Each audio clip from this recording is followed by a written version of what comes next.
Մայիսի 14-ին Երևանի ընդհանուր իրավասության քրեական դատարանի Շենգավիթ նստավայրում շարունակվեց սրբազան պայքարի գործով հերթական դատական նիստը։ Պաշտպանական կողմը շարունակում է հանդես գալ բացման խոսքով։ Արդեն երրորդ նիստն է, ներկայացնում են իրենց պաշտպանյալների վերաբերյալ փաստարկները, շեշտելով, որ քրեական գործում բացակայում է որևէ իրական ապացույց, որը կհիմնավորեր իշխանությունը զավթելու փորձի կամ ահաբեկչության նախապատրաստության մեղադրանքները։ Աղվան Արշակյանի պաշտպանն իր ելույթում ընդգծեց, որ այս գործընթացի շրջանակում կոպտորեն խախտվել են մարդկանց հիմնարար իրավունքներն ու ազատությունները։ Լիդիա Մանթաշյանի պաշտպան Տաթևիկ Սողոյանն իր խոսքում անդրադարձավ գործում առկա ենթադրյալ ապացույցներին, մասնավորապես աղմուկ հանած նոթատետրին։ Ըստ պաշտպանի, նոթատետրի առօրյա կազմակերպչական գրառումները քննչական մարմնի կողմից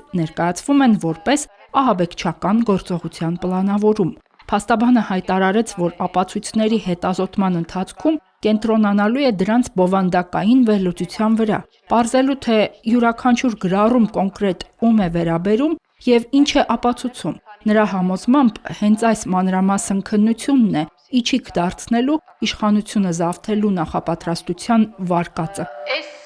վարույթը, երբ որ անընդհատ խոսում ենք իր քաղաքական բովանդակության մասին, քաղաքական հետապնդման, արդեն իսկ մի քանի հեղափոխություն վատ իմաստով մեր իրավական համակարգում կատարել է։ Առաջինը այն հեղափոխությունը, որ Բագրատ Սրբազանի վերաբերյալ ձայնագրությունների կեղծումից հետո այլևս ինչ ձայնագրություն հայտնվում է իրավապահ համակարգի կողմից լրահոսում, բոլորը մոտենում են կեղծված լինելու կանխավարկածով։ Ասում են, եթե Սրբազանի խոսակցությունները կեղծվել են, ինչու չպետք է կեղծված լինեին, օրինակ, մյուս ձայնագրությունները։ Երկրորդ վատ իմաստով հեղափոխությունը, որ անում է ու այսինքն անում են սովորաբար քաղաքական հետապնդումները եւ նաեւ այս հետապնդումը, որ իրանք կենտրոնացնելով ռեսուրսը անմեղ մարդկանց հետապնդելու չեն ունենում բավարար ռեսուրս Հայաստանում հետապնդելու իրական հանցագործությունները եւ կանխարգելելու եւ պատժելու իրական հանցանքները։ Երրորդ ու հանրության ուղված հեղափոխությունը, որ անում են այս քաղաքական հետապնդումները, դա այն է, որ մարդը տեսնելով այստեղ չեղած բանի համար հետապնդում, նոր նայում եմ էլի լրահոսը անընդհատ ինչ-որ ամեն ինչ բան են արել, արգրավել են, Լիդիայի օրինակ միկրոֆոնները արգրավել են, քանի արդեն երրորդ քննիչն է փոխվում, ես գրություններ եմ գրում, որպեսզի այդ միկրոֆոնները տան, փորձելով ապացուցել, որ միկրոֆոնը ահաբեկչություն չի կարող կատարել, ու չեմ ստանում այդ սարքավորումները, միկրոֆոններ կլինի, հեռախոսներ կլինի, համակարգիչներ կլինեն, համատարած այս քաղաքական հետապնդումների համատեքստում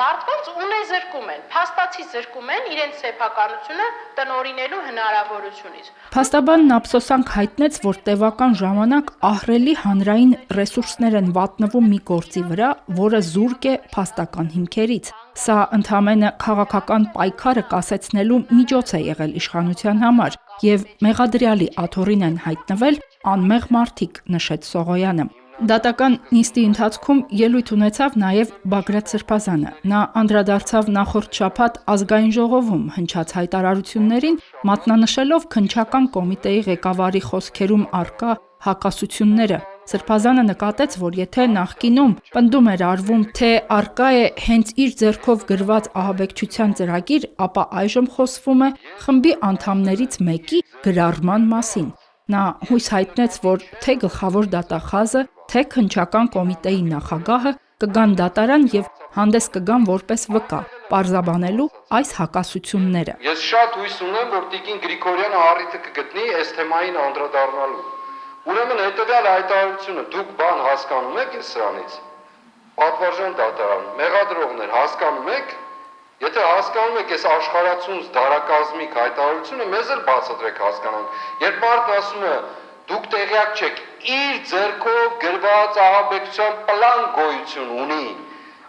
Մեկ շաբաթ առաջ հանկարծ հայտարարում ասում, երբ ասել եմ իր ձեռքով,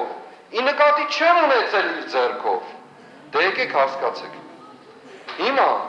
ըստեղից երկրորդ հարցն է ծագում։ Քննչական կոմիտեի ղեկավարը իրավաբանության ֆակուլտետն է ավարտել, թե ֆռաբանության։ Երևի գնացել է տուն, երեխեքն էլ ասել են հայրիկ լավ խաբս տվեցիր։ Հիմա ես սա եմ ուզում ասել, պատվարժան դատարան։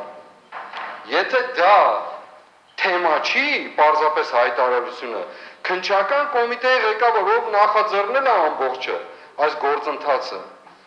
նման հայտարարության համար ինչ է հասնում այդ մարդուն։ Խնդրում եմ ասեք։